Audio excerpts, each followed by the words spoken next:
Viva Voz, com Vera Magalhães.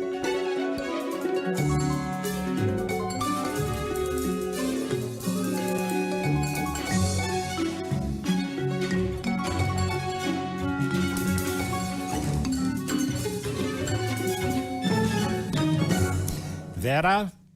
Boa tarde, Sardenberg. Boa tarde para os ouvintes, para todo mundo que também assiste o CBN Brasil. Bom, tá um clima meio esquisito aí na chamada Praça dos Três Poderes, né? Praça dos Três Poderes, tá aqui o Palácio do Planalto, depois o Congresso Nacional, depois o Supremo Tribunal Federal, né? E, bom, um dos poderes da praça, ali do Congresso, votou-se uma proposta de emenda constitucional que limita atividades no Supremo Tribunal Federal. O governo, o líder do governo, Jacques Wagner, votou a favor dessa proposta.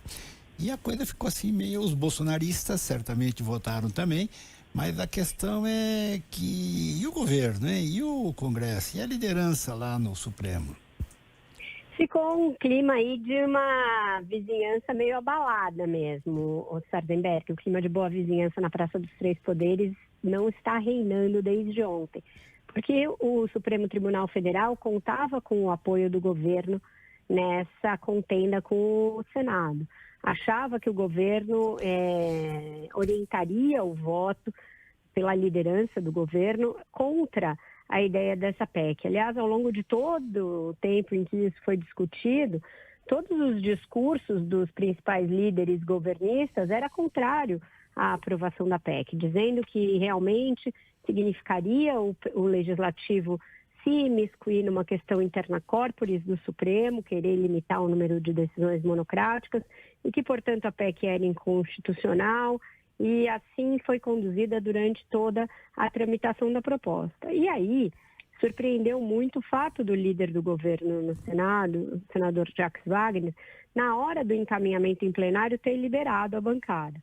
E isso acabou liberando muitos senadores, de fato, de partidos ali da base, a votarem a favor da PEC, muito porque ela tinha o apoio também do presidente do Senado, Rodrigo Pacheco, então houve uma indução ali nesse sentido dos votos favoráveis. E então a PEC recebeu 52 votos a favor, 3 a mais do que seria preciso. Então, o entendimento do outro lado da praça, lá no Supremo Tribunal Federal, é que essa atuação do líder do governo foi crucial para a aprovação dessa PEC, que se não fosse essa liberação de votos, teria sido possível conter a PEC e, portanto, estancar essa crise que vai se prolongando.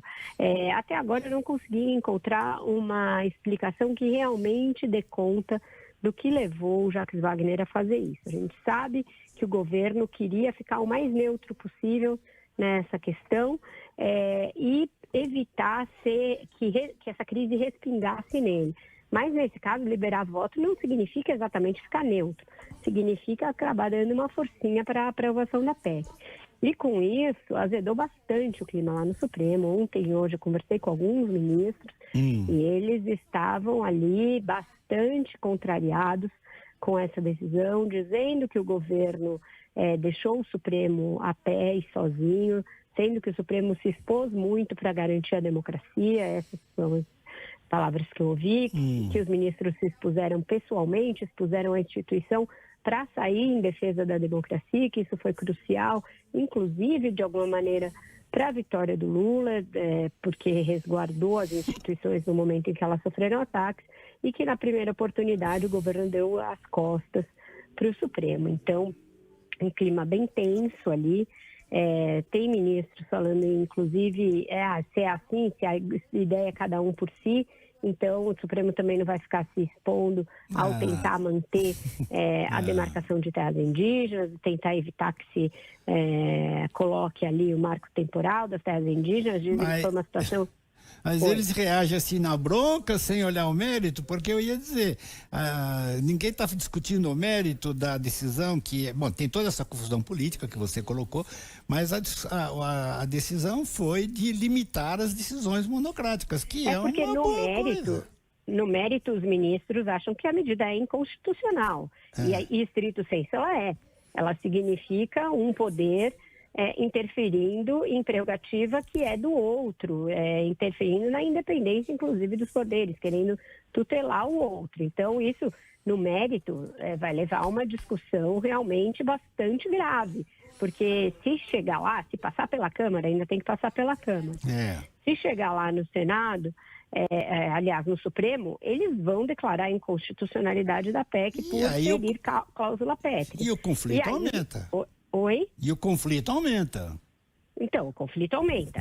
No mérito, a situação já é grave o bastante. O que eles contavam é que o governo tentasse atuar para não se chegar a esse ponto, para que a medida morresse ali no plenário mesmo do Senado e não chegasse a ser aprovada. E agora isso escala nesses termos, e é ruim que se chegue a esses termos, porque é isso, parece que é um poder querendo fazer uma vendetta contra o outro. Então, se é assim, vamos agir dessa maneira. E não é razoável que as instituições pautem a sua atuação por esse tipo de cálculo político, mas nos bastidores é o que a gente acaba ouvindo.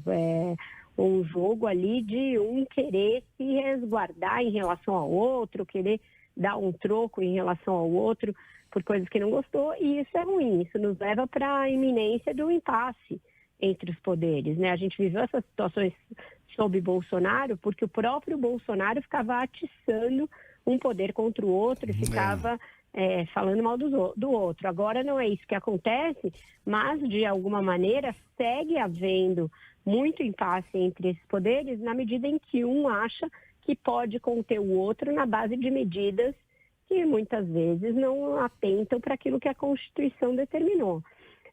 Eu falava logo no início desse conflito, quando isso começou, que eles precisariam sentar para conversar. Mas existe uma certa animosidade do Senado, e eu tenho sentido isso nas conversas dos últimos dias, em relação à presidência do Supremo, em relação ao presidente Luiz Roberto Barroso. Eles acham que a presença do Barroso no Supremo acaba tornando as pautas muito ideológicas e que o ativismo vai ser muito maior com o Barroso na presidência, e isso também é um pano de fundo a explicar por que o Senado resolveu levar realmente a cabo votar uma PEC como essa. Não é do perfil do Pacheco originalmente esse tipo de atrito, mas o fato do Barroso estar na presidência acabou acirrando os ânimos, e isso dificulta que eles sentem para conseguir chegar ao meio termo. Vai ser irônico, para dizer o mínimo, se o razoável aí na sala, e quem for colocar panos quentes, venha a ser o Arthur Lira. Mas isso não é de todo descartado, Sardenberg. É possível que seja ele a sentar um pouco em cima dessa história, deixar para o ano que vem, para ver se até lá os ânimos se acalmam um pouquinho. Vera Magalhães, obrigado, Vera. Até amanhã. Obrigada, até amanhã. Um ótimo jornal para você.